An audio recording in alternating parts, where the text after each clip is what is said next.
Live is really different. You feel different. You perform differently. Live versus having the luxury of tape that you can repair, or in the old days, film that you could repair or fix. It's a total different thing. I do a telethon every year. Been doing it for 35 years. I look forward to that. I like the idea of live. I grew up on live television. Everything I ever did in television was live. We didn't have the luxury of tape. We couldn't afford kinescope. So it was always live. So doing the Tonight Show live was not a burden for me. It was very natural. I knew that's what we would do. What happened when it went to tape, Johnny kept that live atmosphere alive. He didn't change anything. We had all our clocks set at the time we were on the air. If we were doing it at 5:30 in the afternoon and we were on the air at 11:30, the clock was set at 11:30. And we went by the second hand. Johnny had been a radio man like me. If you've been a radio man, you live by the second hand, not the minute hand. Because when that second hand comes up till 12 o'clock, good afternoon, ladies and gentlemen. I mean, you start right on that first second off the 12. So he grew up with that.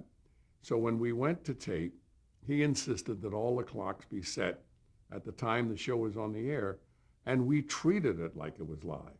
We didn't stop and go. If somebody flubbed, they flubbed. If the song didn't go exactly right, it didn't go exactly right. On very, very rare occasions did we ever stop and go. Once in a sketch where Johnny had to hear something and he couldn't hear it, and it was vital to the sketch or the sketch wouldn't have worked, there was a stoppage. But that was like the only time it happened with John. It happened once with John Davidson when he was hosting the show, where he was doing a song and he couldn't hear himself, and he needed that to stay in with the music, with the band, because the band was so loud. He had to stop, and we fixed that. But the rest of the fixes were only fixes where we took something out. If there was some material that wasn't acceptable, or that maybe in the early morning somebody would say, geez, I wish I didn't say that, got into an area of conversation they might not want.